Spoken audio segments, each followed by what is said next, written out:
নাম্বারে রাসূল সাল্লাল্লাহু আলাইহি ওয়াসাল্লাম দোয়া করতেন, এই কদরের রাতগুলোতে খুব বেশি বেশি দোয়া করতেন। দোয়া নিয়ে আমরা একটা জুমার খুতবা দিয়েছিলাম, সেখানে আমরা বলেছিলাম যে দোয়া হতে হবে খুব আন্তরিক দোয়া, রোবোটিক দোয়া যেন না হয়। আপনার আবেগ, ভালোবাসা, মনের মাধুরী মিশিয়ে, চোখের পানি মিশিয়ে, অশ্রু সিক্ত করে এই দোয়াটা করতে হবে, তাহলে সে দোয়া আল্লাহর কাছে কবুল হবে। আমরা যেন আমাদের ভাব, আবেগ সব ঢেলে দিতে পারি আমাদের দোয়াতে, আমাদের সেজদায়, আমাদের কিয়ামুল লাইলে, এবং যে কোনো ভাষায়। কোরআনিক দোয়াগুলো রেকমেন্ডেড, হাদিসের মাসুরগুলো রেকমেন্ডেড। তাছাড়া আপনার নিজের ভাষায় আপনার কি চাওয়া, আপনার কি আকাঙ্ক্ষা, আপনার মনের কষ্ট, যাতনা সবকিছু আপনি আল্লাহ তাআলার কাছে পেশ করুন। এবং আমাদের আয়েশা জিজ্ঞেস করেছিলেন, ইয়া রাসূলুল্লাহ, আমি যদি কদর পেয়ে যাই আমি কি বলবো এই রাতে?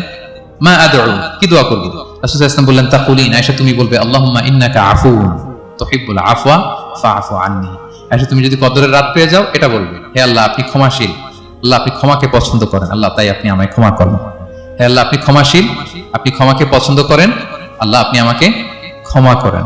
এই দোয়াটা আমরা যেন বেশি বেশি করি। আমার সাথে সাথে সবাই একটু পড়ুন মেহেরবানি করে, আল্লাহুম্মা ইন্নাকা আফুউন তুহিব্বুল আফওয়া ফাআফু আন্নী।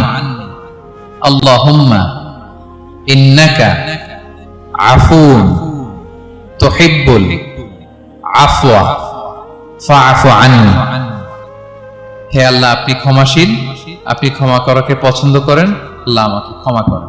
আমরা আমাদের নিজেদের ভাষায় অনেক দোয়া করতে পারবো, কিন্তু রাসূল সাল্লাল্লাহু আলাইহি ওয়াসাল্লামের শেখানো দোয়াগুলো এটা হচ্ছে মানে very precise in wording but comprehensive in meaning. এটার অর্থ, এটার আবেদন এটা অনেক বেশি।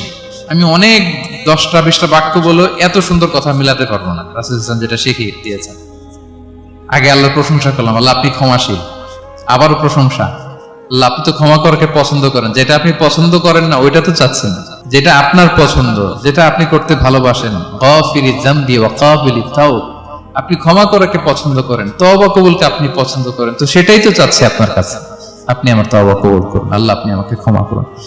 এই দোয়াটা প্রত্যেক রাতে যেন আমরা বেশি বেশি করি সম্মানিত সুধী।